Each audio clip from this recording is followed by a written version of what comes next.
Hey everybody, we are back with some wrestling discussion here. We had a few events over the weekend, and we are leading up to the final John Cena match coming up this weekend, um, which we'll discuss in a different video all on its own. And so for now, we're AEW's in the midst of the Continental Classic. That'll all be discussed on its entirety at World's after World's End.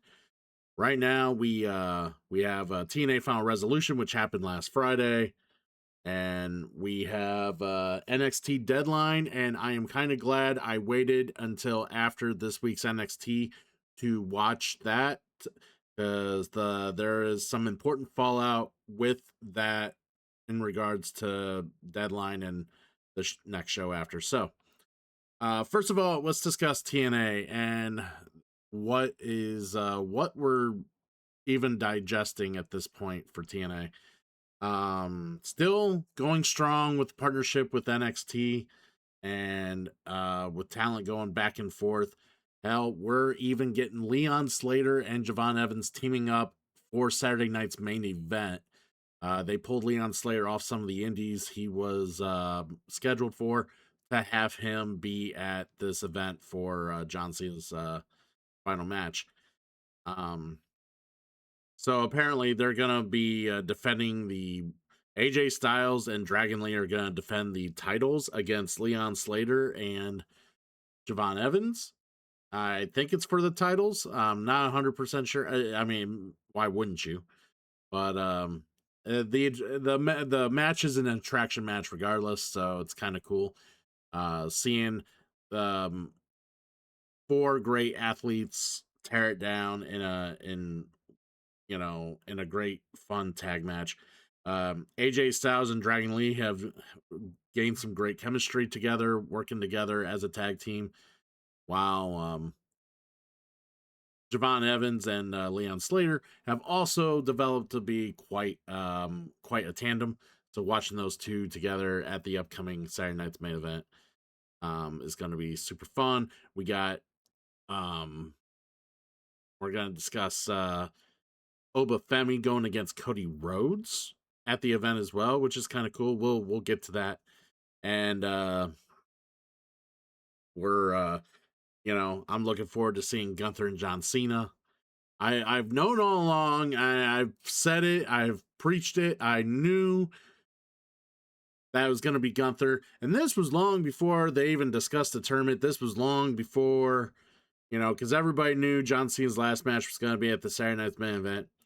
It was the last date on his schedule, and people were like, well, what are they going to do? And before the tournament, before anything, and this was soon after Gunther took time off after the CM Punk match, I'm like, that's when Gunther's coming back. Gunther's going to come back. He's going to destroy John Cena, whether it's during the match or after the match, and he's going to be the monster, reestablish himself as the top dog, the monster, the biggest heel of the company. So that is kind of what I'm expecting. I am hoping that is what we see, but until then, everything's hypothetical. Well, hey, enough about the upcoming Saturday night's main event. Like I said, we'll do a video on it. Let's discuss some TNA Final Resolution. Like I said, happened Friday. It's kind of weird that they had another pay-per-view show, and apparently they don't even have like it's not on actual pay-per-view. It's like on TNA Plus. So apparently you pay for a subscription, like a premium subscription to their website, and you're able to watch the shows, and that's how you watch them for now. By the way, congrats to TNA. New news for those who aren't aware. TNA Impact is going to be on AMC at the start of 2026, I think in January, somewhere. I can't remember the exact date. I forget what it was, but let me look that up. TNA AMC start.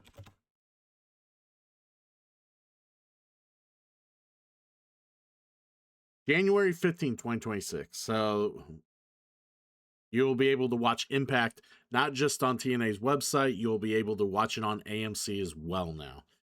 So I don't know what they're gonna do about their bigger shows. I think they're still gonna be on TNA on their website as a premium subscription, but you'll be able to at least catch Impact on AMC if you have access to AMC. So let's discuss what happened here. I'm not gonna go over the pre-show because I didn't watch the pre-show. Um, yeah. So the first match, Mike Santana against Charlie Dempsey. Santana has been trying to get his hands on more and more of these NXT. Jokingly, people are calling them the Jobber Squad.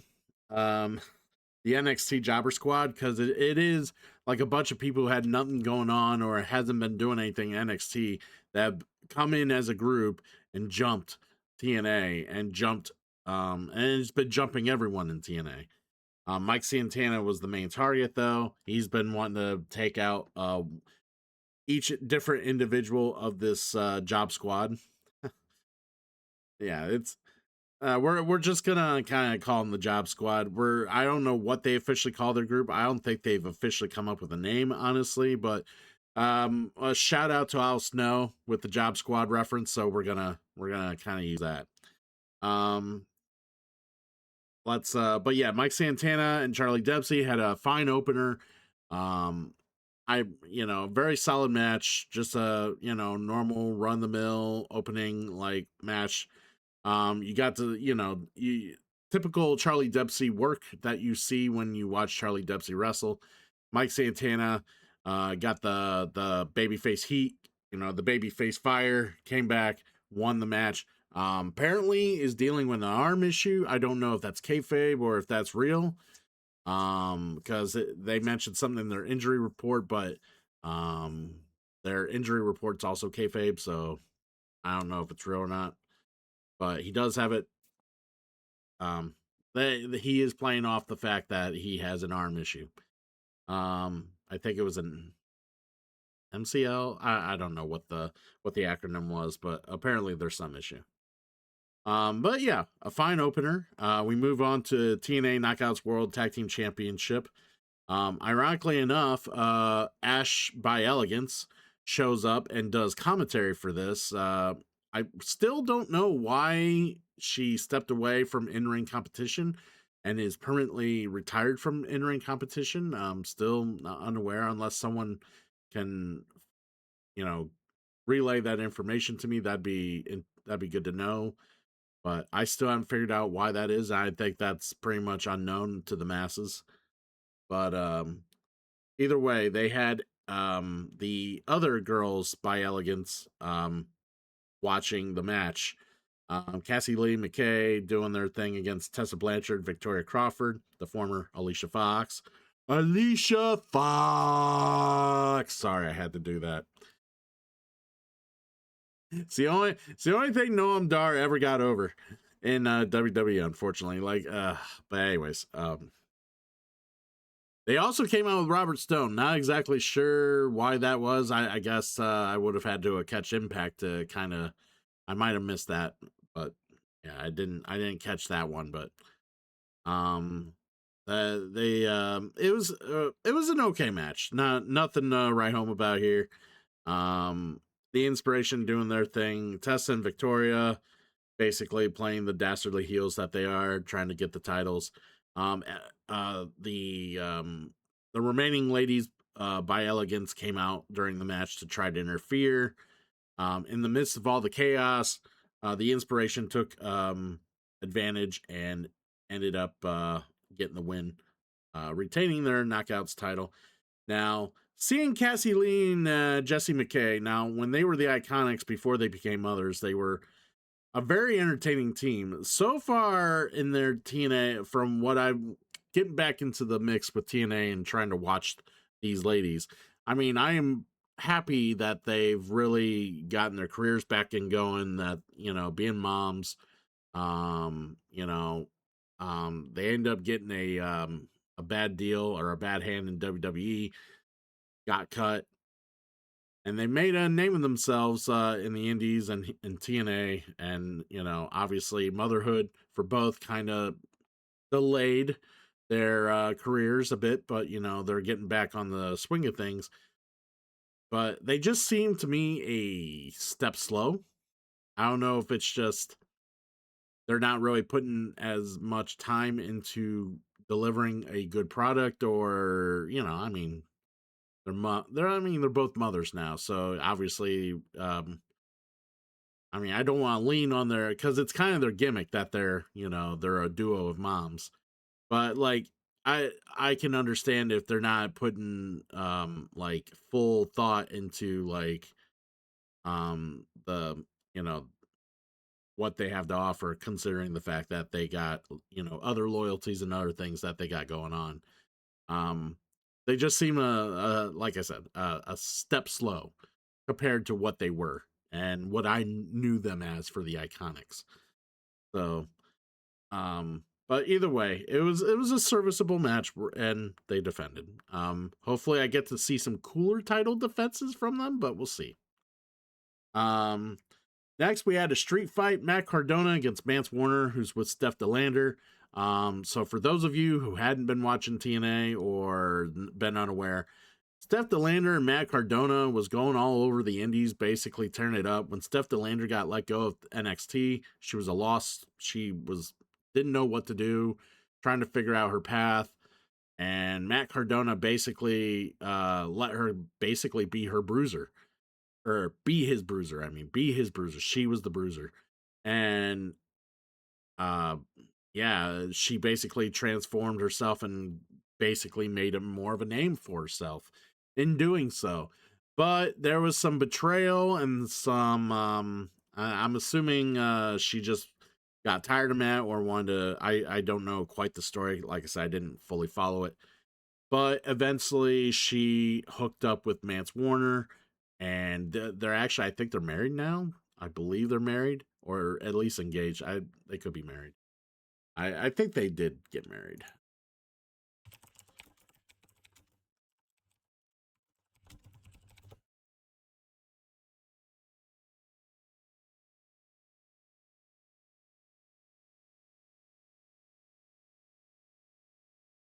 Yeah.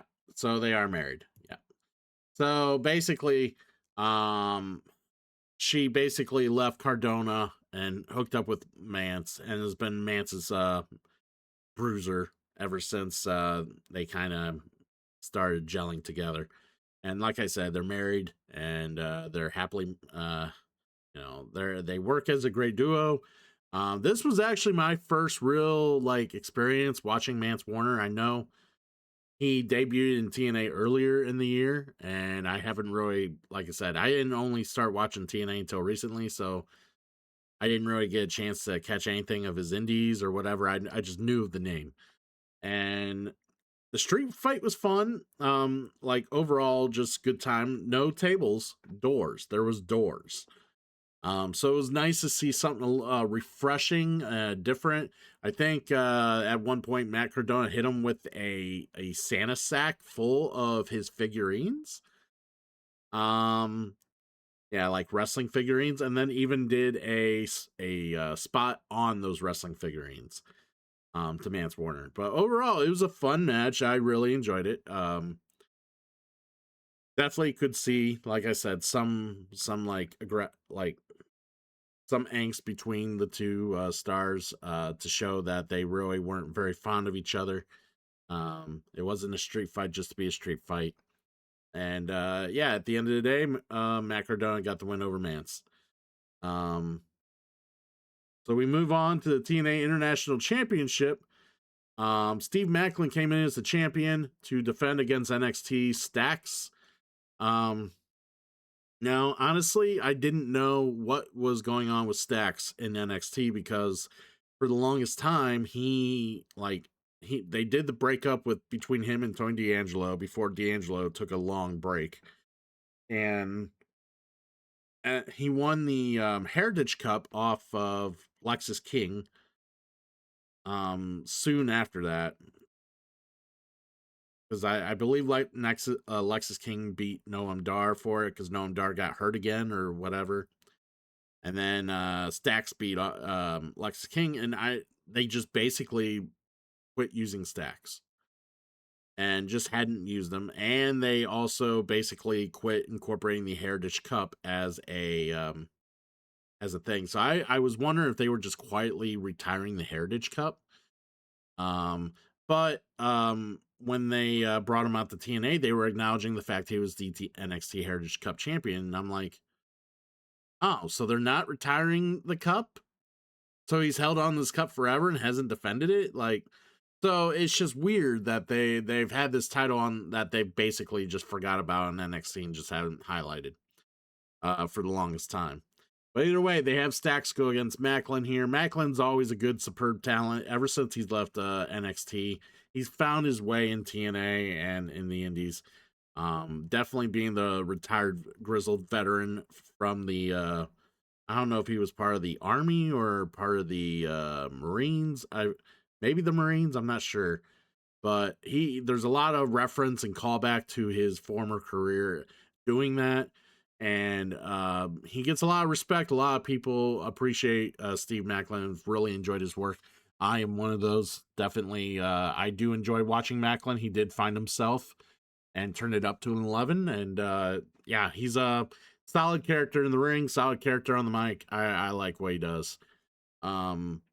Defended the TNA International Championship against Stacks, and this was a fine match, back and forth. Lexus King was ringside for Stacks, and interfered in the match enough to where Stacks ended up using enough of the distractions and whatnot to beat Steve Macklin for the title. So yeah, they put the International Championship on Stacks. For those of you who also don't know, there is another underlying storyline about Santino Marella's daughter, who is name is escaping me since we're having a moment of brain fog here. Ariana Grace, sorry, it took a moment.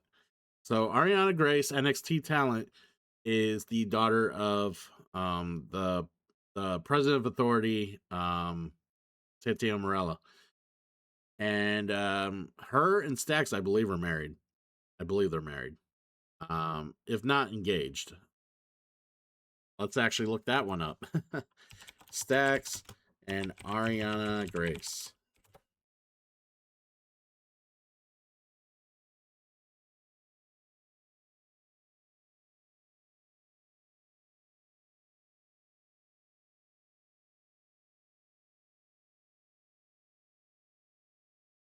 All right, so apparently they're engaged. They're not quite married yet, I think. So yeah, they're engaged.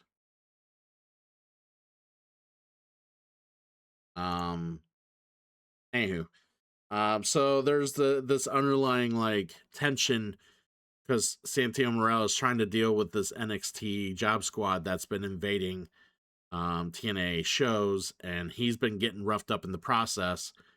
And Ariana's like, well, he's a good little boy at home. I don't, and if he, I can't really like, she's basically claiming that she is not like involved in anything that's going on with the job squad. So, um, yeah, so Stacks basically, like I said, wins the title and has at least some sort of like connection with Santino Marella and that fact. And I wonder where the story's gonna go and what they're gonna do and how they're gonna run it.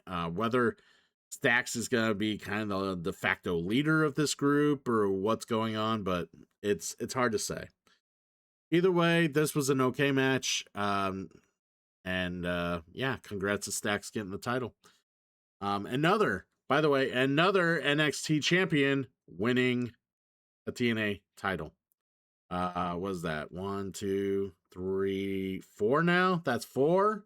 That's 4 times this has happened now against Zero. Let's recognize this, guys. I want to make this clear for those of you who are like, oh, it's a good partner. They say it's a great partnership. There is yet to be a TNA signed wrestler as an NXT champion or any champion of WWE. Now they have had their, like, Joe Hendry had his spot at WrestleMania as a TNA title or as a TNA champion. TNA champions have been in the Royal Rumble. So They have been highlighted, but no TNA contracted wrestler has won a WWE title of any sort. I just want to make that perfectly clear. And this is the fourth. Um, actually, no, I'm wrong. Let me go back to that. Let's say the only time that a TNA contracted wrestler has won a WWE title so far right now has been the Hardys. So renege what I just said, but it's telling because the Hardys have such a long-term history with WWE. I'm not surprised that they had that opportunity. They ended up winning the NXT titles, but there hasn't been a NXT singles champion represented by a TNA talent.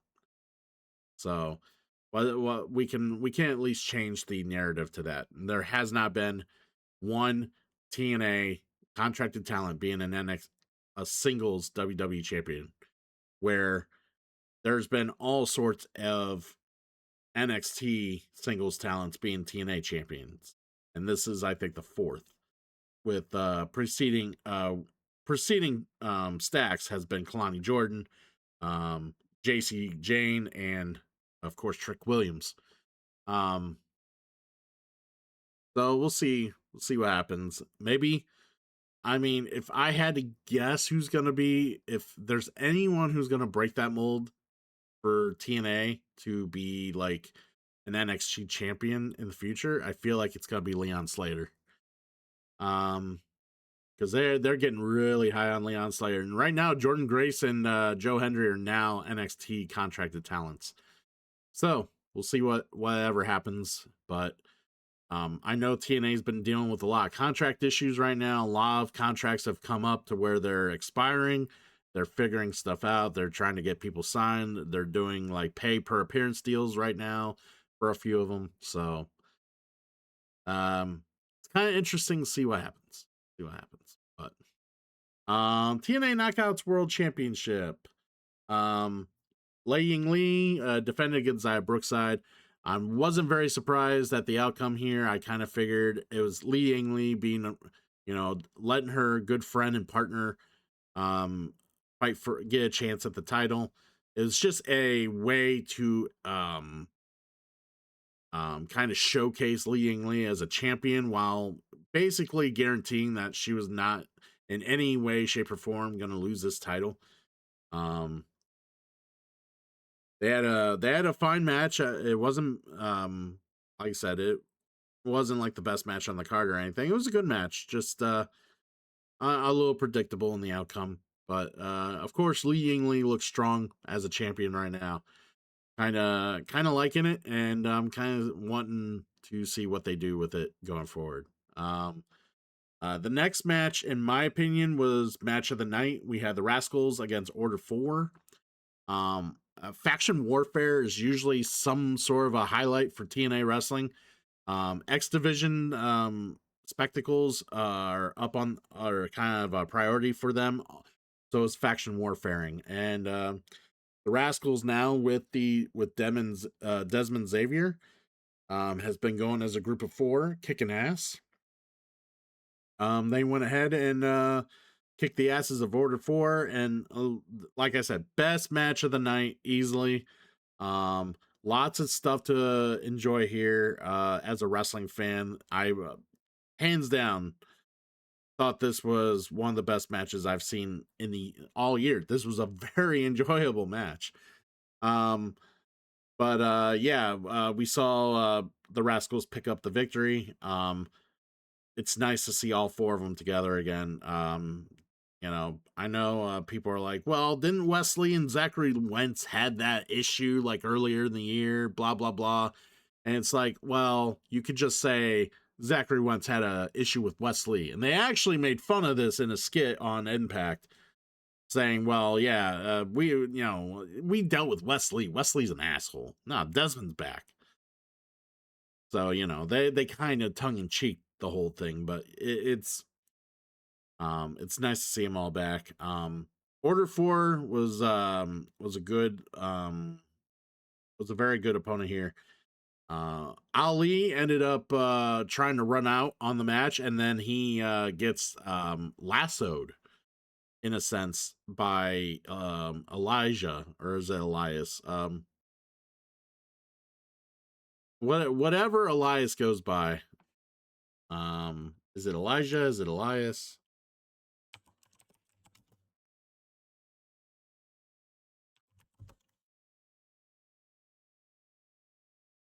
Yeah, Elijah. He goes by Elijah now. That's right. Because Elias is trademarked by WWE. So Elijah comes back. I know he's been off on injury or whatever, or Ali smashed the guitar on Elijah a couple weeks back or like a month ago or some shit like that. And basically Elijah came and found the runaway Ali and lassoed him to a horse. And the horse started running out with Ali at the end of the rope, and that was good fun. Enjoyed that. Special Agent Zero looked like the fucking special agent that he's trying to pose as, and he looked dominant. And it was fun watching all four rascals go up against this guy. It was like watching the Avengers go against Thanos, if you could believe that. It was cool. Like I said, overall, this match was fun, and like I said, if I had to pick top 10 matches of the year, this would probably be up there. This was just genuinely a very enjoyable match. We got the TNA World Tag Team titles. The Hardys on a very strong run right now, defending against the High Rise. The High Rays. Well, it's the High Rise. It should be like RYZE. Yeah, they're not the High Rays. They're the High Rise. Tyreek Igwe and Tyson DuPont. These guys really haven't had a push in NXT. Maybe they've had a push and evolve a little bit.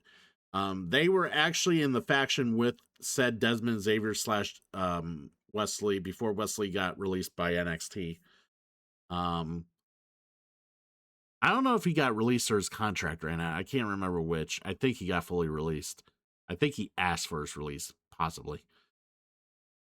Either way, he got released and he was the leader of the faction of the High Rise. Well, now they're just a regular tag team without a leader, and they really haven't been featured in NXT without Wesley kind of leading the pack.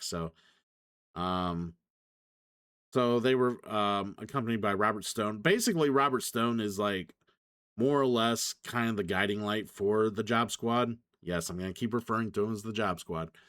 And I'm gonna say this match didn't really showcase them. Like if this was their way of being showcased, this wasn't really a great match for that. Honestly, I think these guys need a little more work, or they need to clean up some of their some of the stuff they do, because it was a little sloppy. But it's always good to see the Hardys, in any. Basically, I'm assuming it's their final tag run that they're doing. It's just good to see them do their thing, and they got the win here. Which I'm gonna keep this. I'm gonna point this out right now. Despite some of the matches here being, just okay, the crowd ate up everything, which also made each match seem a bit better than what they were. They were in San Antonio. And there was kind of a nod, like I think they even have like a Eddie Guerrero day, or I think it was around, like I think there was a nod to that or whatever, but there was some acknowledgement about Eddie Guerrero throughout the show. So yeah, so like I said, the crowd ate up pretty much almost everything over the course of the show. So I just want to make note of that when you watch it. It's like I think each of these matches were just slightly better than what they were because of the crowd. TNA X Division Championship, Leon Slater defends against AJ Francis, who's with Rich Swann, who went after Leon Slater at Turning Point and failed to win the X Division title there. They had a handshake. Respect was made, or was acknowledged. And then I guess AJ Francis wasn't cool with Rich Swann's, like, peace offering, and wanted to put Leon Slater in his place and challenging for the X Division title. Now here's my thing. I know it's real hard to like it's there's like I know the lines are blurred when defining who should be going for the X Division title and who shouldn't be. AJ Francis, in my opinion, should not be going for the X Division title because he doesn't fit the profile. I mean, he doesn't really do anything that exhibits he's a no limits wrestler. The guy, in every sense of the word, feels like he's limited in some way, shape, or form. Um, Granted, is he a better worker now than what I've seen in WWE? Absolutely. But I this is a guy I see trying to vie for a TNA World title, not the X Division title. Um, but either way, like, um, since TNA, as I've said before, TNA treats the X Division like it is a number one tier title. Um, it obviously, if the world title is out of your reach or you're not in that picture, why not go after the X Division title? Because you'll be highlighted just as much. So here we are. This match was fine. It was Leon Slayer actually really does make AJ Francis look like $1,000,000 in this match. I'm not gonna lie. Um, so good work with Slater here. Slayer ends up getting the win, and AJ Francis tries to he tries to beat up Slater after the match, which then Rich Swann basically helps Slater out, hits AJ Francis with the title, and basically the team of First Class, or the group of First Class, basically I think is dissolved at this point, with Rich Swann helping out Slater. So, um, but yeah, like I said, fine match. Just it was good to see Rich Swann breaking out from AJ Francis, and I hope Rich Swann finds more confidence in himself and gets back to the level where they presented him with the world title, where he was the dude in 205 Live. That he was one of the reasons I wanted to watch 205 Live, Rich Swann, because he was a very talented guy and was an interesting character, and I want to see more of that. He's I'm hoping to see more of that down the road here. Um the TNA World Championship, we had Frankie Kazarian as the champion, who basically called his shot and got the title off Santana after the Job Squad beat the shit out of him a couple weeks ago. He defends it against JDC of the System. For those of you who are unaware, JDC has actually announced that he is going to be retiring in January. Moving on from the pro wrestling, like being in doing in-ring work for pro wrestling at least. He's newly married. He's starting a life with a family, I think, possibly, and yeah, he's moving on. So he's already announced his retirement, and he wanted to go after the title, get a title shot, kind of made a nod to John Cena. I think John Cena had some influence on his career as well. Because he was known as, Fandango in WWE, again, for those who are unaware. Um, but yeah, this match was unfortunately, I was expecting a little more fire out of this match. Instead, this match just, I mean, credit to JDC for trying to make Kaz look strong as a champion. Credit to him, but I wish he would have done a little more babyface fire to try to get this title. But I think basically it feels like Kaz pretty much had control of this match all the way through, and JDC just wasn't at his level, which is unreal because everybody knows my opinion of Kaz. I think Kaz is a mid-level talent holding a top talent title. Like, I'm trying to like Frankie Kazarian, but to me, Kazarian is just doesn't, for some reason, doesn't work for me. Never has, never will. And yeah, but he did come out. Look, he left this match looking pretty strong. JDC, some basically passed out during the chicken wing that Kazarian had on him. And overall, Kazarian, like I said, had pretty much control of most of this match. At the end of the day, I think there was also a skit in between the two title matches. Yeah. The brother of Nick Nemeth, Ryan. I think it's Ryan Nemeth. Still wearing the turkey suit for whatever reason. They had a turkey Thanksgiving episode of Impact recently. Still wearing this turkey suit, coming out and making fun of Marasade. I think that's her name, Marasade, who's the former Jakara Jackson from NXT.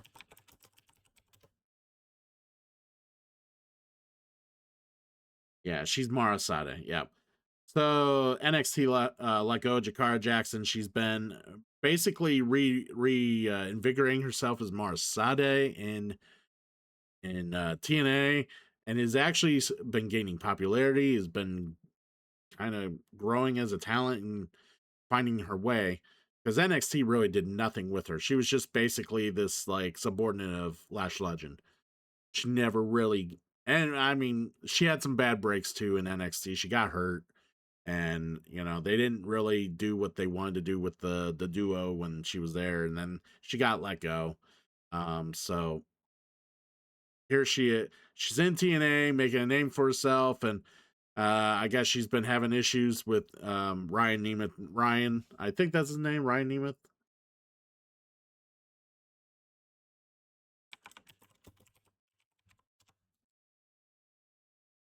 Yeah, Ryan Nemeth. So yeah, she's been having issues with him. And Ryan Nemeth is a very obnoxious heel.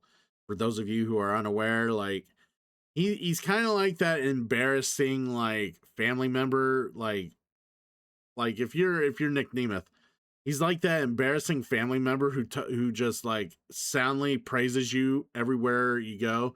Like if you didn't hear about it, you're gonna hear about it. That's the type of dude that or character he's portraying. And he's very vicious and visceral with some of his words. He kept calling her a tramp and this and that, and yeah, she eventually beat the shit out of him. But so we got to see some of that. So overall, this match or this show was a pretty enjoyable show. Way better than Turning Point, I will say that. Way better than Turning Point. So I hope they're kind of finding some better ground with this booking and weird job squad thing that they've been doing.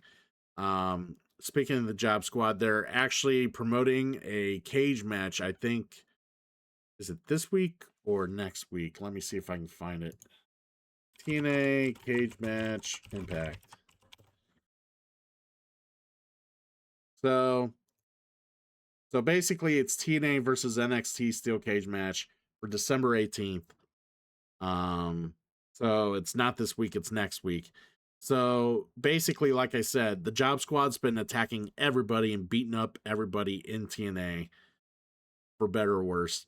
They're gonna have Matt Cardona, Steve Macklin, the Hardys, and Mike Santana lead the charge against the High Rise, Brooks Jensen, who didn't really play a role in Final Resolution in any way, shape, or form, but he's been part of the group. Lexus King and Stax, who just won the international championship. So they're gonna have this steel cage match with all 10 of these guys in the match come next week. So I'll be looking at this and looking forward to watching this. Probably won't do an individual video about it. It'll probably be in a wrap up somewhere else down the road, but it'll get discussed down the road. But yeah, TNA, like I said, if people are looking for an alternative, TNA is trying to emphasize that they do tell stories better, and they are, let's, some people are going to call it WWE light because there's a lot of former WWE talent in TNA, and castaways or people who just aren't being used by WWE that they let go, whatever. And there's some TNA mainstays like Moose and um what's his name? Um Eddie Edwards, Leon Slater, Frankie Kazarian, and some others, the Rascals. Yeah, so there's mainstays, but like, yeah, and then you sprinkle in all the former WWE stuff like AJ Francis, the Hardys, um, the Inspiration, and so on and so forth. It's a good conglomeration of talent, and it's really like they do try to put on an enjoyable product. And I've been enjoying the NXT mix with TNA and vice versa. So like I have no complaints there. So like I said, if anybody wanted to go back and watch an awesome match, like just had time for one match, I would go back and watch the Rascals against Order 4. Again, very rare when I see two 4v4 matches or whatever, or like two teams of four go against each other for one pinfall and have a great match. Like, and it's very rare. Usually it's just kind of mid, and it's just because they're just trying to get a bunch of people on a card. This was really good. Like I said, really good. And if you have time for another one, the street fight between Cardona and Mance Warner's worth checking out. That was good fun. But otherwise, yeah, overall it was not bad. Not bad. So let's go ahead and move on to NXT Deadline, which happened over the weekend as well. I was looking forward to this show, and we're going to talk about some Fallout afterwards because I just watched the NXT the first NXT episode after this. So, but they started the show hot with the NXT title defense, Ricky Saints against Obafemi. This match was interesting. I was very surprised. I was very curious if they were going to go the typical route of just like Obafemi just overpowering Saints and beating the shit out of them and just winning it, or if they were going to do a thing where Saints kept the title by somehow being sneaky after being beat up the entire time. Because the last time when Saints defeated Femi, they had to go on the thought of Saints DDTing Femi so often during the match that basically Femi just was loopy enough to where he took a pinfall. Yeah, so they kind of worked this match very smart. Basically Saints dissected Femi here and there through reversals and hitting like he was neutralizing the off, and it's like they say here, he was neutralizing his offense by focusing on Femi's arms, his legs. If there was an opportunity, basically Saints was doing opportunistic wrestling, is what I was trying to spit out there. If he could find something to exploit, he did against Obafemi, and that was kind of what he was working with. And they were trying to sell the fact that Obafemi may be taking the time off, he's slightly rusty, and Saints is taking advantage of that. And basically, yeah, it was fun. They did a couple interesting things here.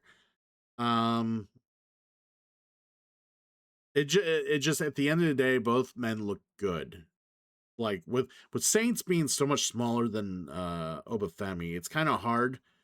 It's very sometimes you gotta do things differently when you work the small man with the big man, especially if you want to make sure the small man comes out looking bigger than his size. And that's what they did here with this match. They gave it a B. I would have probably gave it a B plus, A minus. I thought it was a very enjoyable match. Obafemi ended up winning the title back over Ricky Saints, which I didn't know if they were going to do that or not, but I was kind of hoping they would, because as much as I enjoy Ricky Saints as a face, I kind of don't, or as much as I enjoy Ricky Saints as a champ, I think he's a boring champ as a face, is what I was trying to say. And he's, I wasn't quite sure if they were going to buy the fact, and this was announced prior to this show, was on SmackDown the day before, that they were going to have the NXT champion go against Cody. at Saturday night's main event, which is why I mentioned earlier Obafemi going against Cody Rhodes at Saturday night's main event because Obafemi won this match. I was actually wouldn't have been surprised if Saints would have won because Cody and Ricky Saints and Cody Rhodes are tight and they're good friends, like very good friends. So I wouldn't have been surprised had they had Ricky Saints work with his best friend on Saturday night's main event. But Obafemi was the right call here, in my opinion. It was good to see Ricky Saints win the big one. He's won both the North American title and the NXT World title. Granted, they were both small reigns, but Ricky doesn't need to hold the title. He's a better chaser than a winner. And secondly, um, with the fallout from the recent NXT episode I just watched, they have other plans for Ricky in mind. So very interested to see what they do. But overall, this was a good opening. The methodology of the match, the psychology was a little slow for an opener, but if you were, but it was intriguing. So if you were at least awake to start the show, you were at least intrigued because it wasn't exactly going to wake you up. It took a minute to start the gears to start going. Um, Overall, fun match though. The women's Iron Survivor. We had Klein Jordan, Lola Vice, Kendall Gray, Sol Ruka, and Jordan Grace. Basically, Jordan and Gray were the first two. So, for those of you who are not familiar with the Iron Survivor concept, it is, in a sense, a championship scramble match mixed with a gauntlet concept, mixed with an Iron Man, with Iron Man rules, for claiming victory. That also involved a penalty box, which I think was something that was done in TNA for one of their type of gimmick matches, but either way, so basically, two people start off in a Iron Survivor match, and if you get pinned, you score a pinfall. Most pinfalls win at the end of the day after the time limit, just like an Iron Man match. But if you get pinned, you have to go to the penalty box and you spend a minute and a half in the penalty box. Now, typically the timer starts when your feet touch the floor in the outside. I think they were a little loose with those rules throughout the night when it came to that, but I really kind of wish they enforced that a little bit better. But either way, so they have two people start. 5 minutes later, third comes out. 5 minutes later, a fourth comes out, and then 5 minutes later, a fifth comes out, and then they wrestle for another 10 minutes after that. So 25 minutes for the match. Um, but yeah, so I want to say the MVP and the glue that holds everything together for this particular match was Klein Jordan. My God, Klein Jordan is such a good in-ring worker. And her personality and storytelling is getting way better. I am really starting to get really backing and being behind Kalani Jordan. She is fucking awesome. But yeah, I mean, people were interested in seeing everyone else there, like Sol Ruka, Jordan Grace has her fans, Lola Vice, people kind of like the booty. Um, but yeah, very good stuff here. Um, it really did push Kalani Jordan's and Jordan Grace's feud, which continued tonight on NXT. Well, not tonight, last night. It continued last night on NXT in their weekly show. But yeah, like so Ruka had like a little injury spot and they took her out for a bit and she came back, got some pins. Um but yeah, overall, it was Kendall Gray, the unknown. Basically, she's the current Evolve champion, women's Evolve champion. And she's relatively unknown to the NXT universe.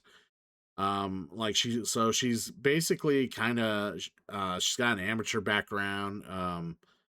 Uh, Comparisons to Kurt Angle, I guess they made some earlier on the show that I watched. So she kind of has this. She kind of plays off her name a little bit, like "Welcome to the Gray Area," shades of gray, stuff like that, which is kind of cute, kind of nice. So, um,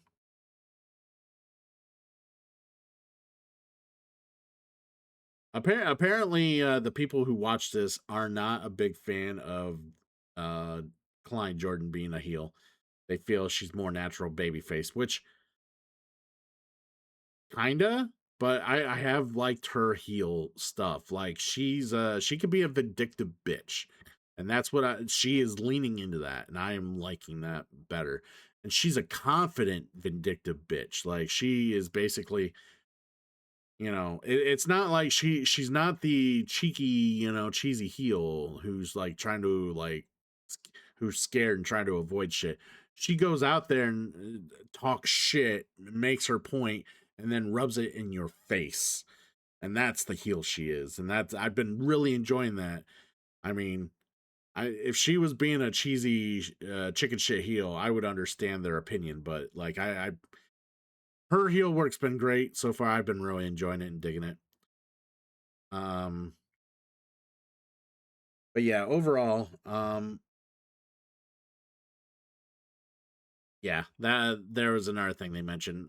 Sol Haruka did a kip up with one good leg. Like she just landed on one leg with the kip up. It was kind of cute. Um, but yeah, overall, this was probably the better of the two Iron Survivor matches. If I had to uh, dissect which one was better, I'd give they gave it a B. I'd give it a B plus. Yeah, it was good. It was a good match. Um, but yeah, as of right now, like I said, Kendall Gray end up winning the title, or not the title, end up winning the match for a chance of JC Jane's title. That is still on the card for New Year's Evil coming up in a few weeks. Um, they had some interaction in this week's show. Um, Fun little interaction, but yeah, So it's still basically the focus is obviously Kendall Gray being the underdog, which makes fun of the idea that JC Jane was the underdog completely when she won her first title. So they played off that. Um, let's move on to Ethan Page and Mr. Iguana.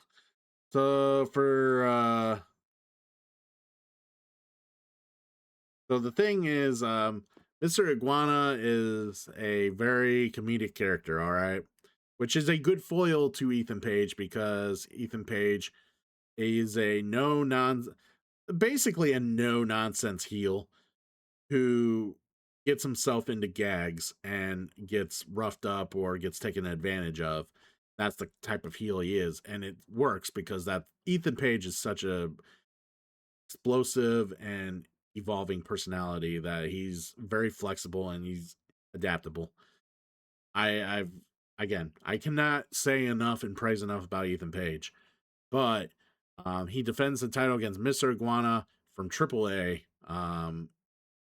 If people haven't seen his Mr. Iguana's work, he does a lot of spots where he pretends to be an iguana. He also has an iguana stuffy, like a stuffed animal or some weird Muppet pet that he brings to the ring with him and uses.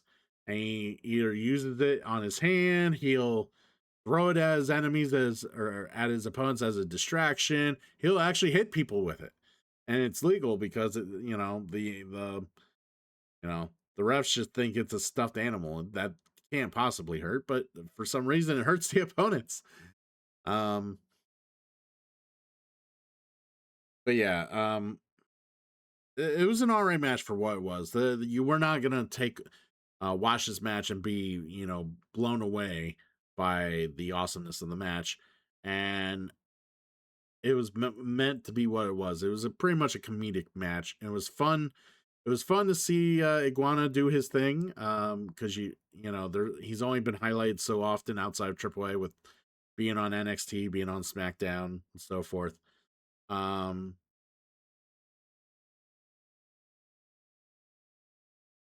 Yeah, so basically, they were a little more harsher on the criticism of this match because there's more intricacies about the match, right? When you're trying to do a comedic match, as opposed to a more straightforward match, there's more things you have to do to make the audience believe that the match can work. Um, if you don't care and suspend your disbelief, then the match works no matter what. And I think that's what you got to do in these type of matches because these matches are not meant to be taken that seriously. No one in their right mind thought Mr. Iguan was going to be Ethan Page for his North American Championship. But overall, it was a fine match. They gave it a B. I would have given it a B minus because I will say there was some like miscues or some like I think it was maybe a language barrier thing or maybe it was like something or another. But like there was a time or two where stuff looked a little off or a little awkward, and I, it was what it was. It didn't take too much away from the match, but if you knew what you were looking for, you noticed it. Um, but overall, it was enjoyable. Had fun with it. Izzy Dame and Tatum Paxley, man, this is the heartbreak here for me. I am really digging Tatum Paxley, and they have told a great story with her and Izzy Dame and the calling. It crushed me to see her lose the NXT women's title so quickly because this girl was a nobody for so long, and all of a sudden out of the blue she is like a contender, and she's pretty good in the ring. Don't get me wrong, she's a very talented wrestler in the ring, but it was just like this is a character that they just haven't pushed. She has so much ability to like be a fun character. She can really sell herself as she's got the crowd to buy into that she's a dollhouse doll loving weirdo, and people are into it. People are buying it, and the girl wears her heart on a sleeve and is super emotional. And I think part of it is just the way the world works now, and people are being more open, more accepting of those who are, you know, a bit different or a little eccentric. Um, so there's more of an understanding out there for that type of character, that type of person. So I think that's why the character works so well. And then having people like that being taken advantage of, and Paxley's been taken advantage of left and right throughout her time in this character and just her duration in NXT in general. And they just build on that even more with Izzy Dame and the calling here. Um, God, Tatum Paxley just looked like a million. Like they didn't like that the makeup was a little overboard with her on her face because the mascara was just smeared all the way down, and I'm like, nah, that worked. That completely worked. Um, but yeah, this was a fine match. It really did showcase Dame as as a possible, pretty good heel and a pretty enjoyable women's talent that could probably win the championship down the road. Um, Tatum Paxley, um, just again, real great in this match. They gave it a C for whatever reason. I think they just don't like the calling. Me, I thought this was a good match. I would give it a B plus, um, maybe an A minus. But yeah, there was the match itself told a very enjoyable story, and I enjoyed it. So Bleacher Report, go suck it. Um, we got the men's Iron Survivor match. We had Joe Hendry, Javon Evans, Leon Slater, Dion Lennox, Miles Bourne. Um, so these guys, as I said, the women's Iron Survivor match was a much more exciting match. This was kind of mid. It just they apparently really liked this match. Granted, there was a little, I mean, there was a struggle in both matches. I felt like everybody was struggling to get pins, but like, I just felt like the star power in the women's match exceeded this match way, way more. Because like Dion Lennox, no one cares about. Like Joe Hendry, people are tired of. Um, um, Miles Bourne hasn't really broken the mold yet, or hasn't really broken out as much as NXT thinks he has. So like this match is like, okay, well, who's winning? Is it gonna be Javon Evans, or are they gonna actually have fucking TNA's Leon Slater win this match? And because I kind of pretty much knew it wasn't gonna be the other three. Um, but yeah, so overall, it was a pretty good match. I really want to say there were some big high spots, but there was some good like I want to say there was some pretty good like back and forth between all five superstars once all five made it out. I would say they were kind of a holding pattern here and there because they were trying not to get too many pinfalls. A lot of the pinfalls came late, if I recall. But yeah, at the end, basically everybody was tied at the end until Evans snuck a pinfall on Bourne at the end to go up right at the last few seconds. So overall, it wasn't the worst match in the world. Like I said, they gave it an A-. I would have gave this like a B. Like it was fine, but though I like the women's match way better. It just felt like there was more storytelling in the women's match, where this match was more about highlighting up and coming talents. You know what I mean? And that was the whole purpose. Both matches were hand selected by John Cena for the participants. But like I said, I think there was just more going on that I cared about and I wanted to see in the women's match than there was here. Don't get me wrong, they put on a great match. I enjoyed it. I just deep down, I pretty much knew this was just Javon Evans' match to win. I just knew they were pretty much using this as a springboard to keep furthering push Javon Evans up the card. And rightly so they did. Um right after the match, they darken the arena and they show a little montage, like a little vignette of someone walking down the bridge, like walking towards the camera down the bridge. He was you couldn't quite tell who it was. And then the spotlight shows up on Javon, and it's Tony D'Angelo showing up back up to NXT after so long, takes out Javon Evans. He did the same thing again just recently on the last episode of NXT. Showed up, took out um, Ethan Page. So I don't know what his MO is or what they plan on doing with Tony D'Angelo, but um, he's kind of got a repackaged version of his character now. He's got a bigger beard. He's ripping up these black like pieces of paper and leaving it on people as he takes them out. I don't know what that actually means or what it does. I haven't really looked it up yet, but it's um kind of curious what they plan on doing with him. But um so Iron Survivor winner Javon Evans for this episode of NXT basically doesn't want to wait till New Year's Evil. He gets a match against Obafemi for the episode that was yesterday. Um